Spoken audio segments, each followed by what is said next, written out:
the honor to represent them, for giving me so much love in my whole campaign while I was there, and then for voting for me in the manner that they have. It's a testament to the fact that my brother worked hard there, and their love for him and their trust in me. So I feel it's a great honor and I will respect it fully.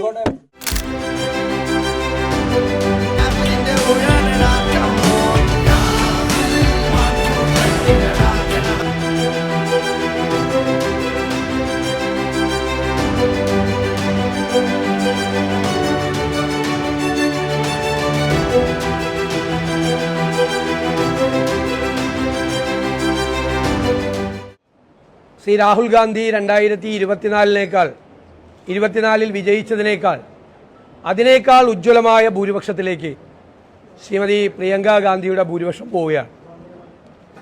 Shri Shafi Parambil 2021 വിജയിച്ചതിൻ്റെ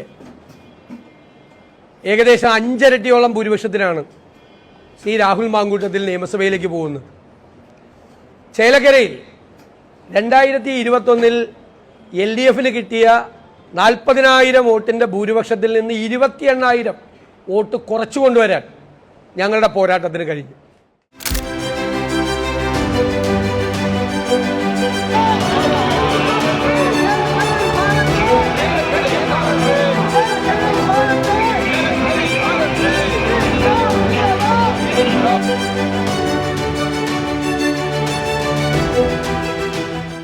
ഇടതുപക്ഷ ജനാധിപത്യ മുന്നണിയുടെ സ്ഥാനാർത്ഥികളെ അല്ലെങ്കിൽ ജനപ്രതിനിധികളെ ചേർത്ത് പിടിച്ചൊരു മണ്ഡലമാണ്. ജനപ്രതിനിധി ആയ സമയത്ത് ഞങ്ങൾ വളരെ കൃത്യമായി ജനങ്ങളോട് പറഞ്ഞ വാക്ക് പാലിക്കാൻ വേണ്ടിയുള്ള വലിയ ഇടപെടലും ശ്രദ്ധയും കാണിച്ചതിൻ്റെ ഒരു റിസൾട്ട് തന്നെയാണത്. ഇവിടെ വലിയ തോതിലുള്ള ഒരു പ്രചരണമാണ്, നുണപ്രചരണങ്ങൾ അഴിച്ചുവിട്ടാണ് ഈ തെരഞ്ഞെടുപ്പിൽ അട്ടിമറിക്കാൻ വേണ്ടി നോക്കിയിരുന്നത്. നമ്മളൊന്നും സ്വപ്നത്തിൽ ചിന്തിക്കാത്ത പോലുള്ള വലിയ നുണകളാണ് അഴിച്ചുവിട്ടിരുന്നത്. മാത്രമല്ല, മതപരമായി അത് എങ്ങനെ ജനങ്ങളെ മറ്റിച്ച് ചിന്തിക്കാൻ കഴിയാമെന്ന് വരെ ചിന്തിച്ചാണ് അല്ലെങ്കിൽ ആലോചിച്ചാണ് ആ പ്രചരണം പോലും അവർ നടത്തിയിരുന്നത്. ഇത്രയും വളരെ മോശമായ രീതിയിൽ എങ്ങനെ ഇങ്ങനെല്ലാം ചിന്തിക്കാൻ കഴിയുന്നത് വരെ നമ്മൾ ചില ഘട്ടത്തിൽ ആലോചിച്ചു. മതങ്ങളെല്ലാം ഉപയോഗിച്ചു. അതിന് വേണ്ടി ഈ ഇടതുപക്ഷത്തിനെ തോൽപ്പിക്കാൻ കഴിയുമെന്ന് നോക്കി. ജനം അതെല്ലാം തള്ളിക്കളഞ്ഞ് നല്ല ഭൂരിപക്ഷത്തോടു കൂടിയാണ് 2016 തെരഞ്ഞെടുപ്പിനേക്കാൾ അതിൻ്റെ ലീഡിനേക്കാൾ കൂടുതൽ ഭൂരിപക്ഷം തന്നുകൊണ്ടാണ് ജനം ചേലക്കരയിൽ ഇടതുപക്ഷ ജനാധിപത്യ മുന്നണിയുടെ സ്ഥാനാർത്ഥിയെ വിജയിപ്പിച്ചിട്ടുള്ളത്.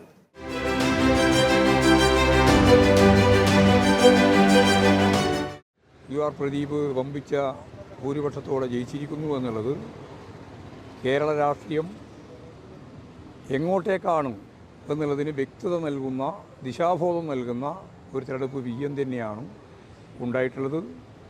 വരാൻ പോകുന്ന തദ്ദേശ സ്വയംഭരണ സ്ഥാപനങ്ങളിലേക്കുള്ള തെരഞ്ഞെടുപ്പിലും അതിനുശേഷം നടക്കാൻ പോകുന്ന അസംബ്ലി തെരഞ്ഞെടുപ്പിലും കേരളത്തിൻ്റെ ഭാവി നിർണ്ണയിക്കുന്നതിൽ ഇടതുപക്ഷ ജനാധിപത്യ മുന്നണിക്ക് നിർണായകമായ ചുമതല നിർവഹിക്കാനാവും എന്ന് തന്നെയാണ് ചേലക്കര ഉപതെരഞ്ഞെടുപ്പുമായിട്ട് ബന്ധപ്പെട്ടുണ്ടായ വിധിയെ ഞങ്ങൾ കാണുന്നത്.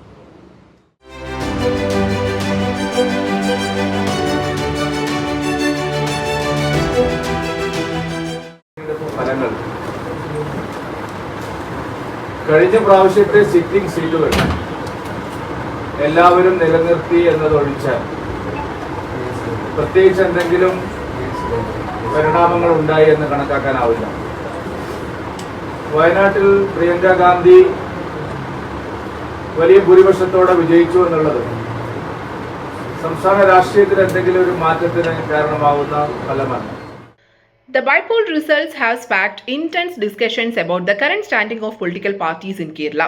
As predicted, Priyanka Gandhi secured a landslide victory, surpassing Rahul Gandhi's margin, which now stands at 4,10,931 votes as of 4:45 p.m. There has been a noticeable decline in CPI's vote share, while BJP maintained its position in third. The CPIM managed to retain the Chelakkara Assembly constituency, with LDF's UR Pradeep winning by a margin of 12,201 votes.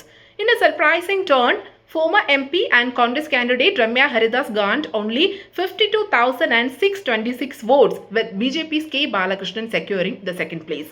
The most thrilling result came from Palakkad, where UDF's Rahul Mangutattil achieved a record-breaking victory with a margin of 18,840 votes, which is 5 times larger than the previous margin won by former MLA Shafi Parampil. CPM candidate P. Sarin managed to increase the vote share for the party in Palakkad and secured third place. BJP experienced a significant drop in its vote share in its traditional strongholds, with C. Krishnakumar securing only 39,549 votes, placing second. The sharp decline in BJP's vote share is causing a stir, while CPI faces mounting concerns due to its shrinking support base, particularly in Wayanad Lok Sabha constituency.